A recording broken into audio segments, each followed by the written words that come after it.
Pour Sarkozy, Macron doit aller vers la droite de façon plus franche, avec un accord politique. L'ancien président estime dans le JDD que la France est aujourd'hui majoritairement du côté du parti de l'autorité, de la fermeté, de la liberté. Nicolas Sarkozy a son idée sur la manière de faire passer des lois à l'Assemblée nationale sans majorité absolue.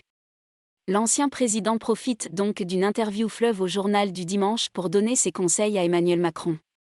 Selon lui, l'actuel locataire de l'Élysée devrait se tourner vers la droite de façon plus franche et surtout conclure un accord politique.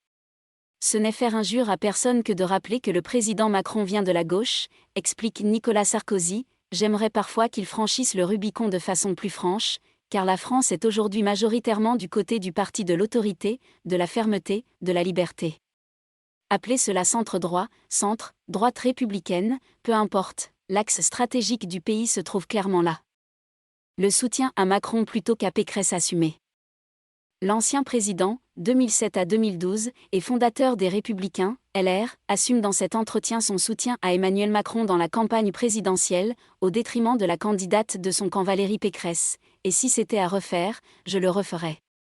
Il rend hommage à son successeur, crédité de sang-froid, mesure et expérience. Le président a des intuitions et une expérience incontestable. Mais j'observe qu'il peut parfois avoir la tentation de s'arrêter au milieu du gué. Ce sont les inconvénients du en même temps.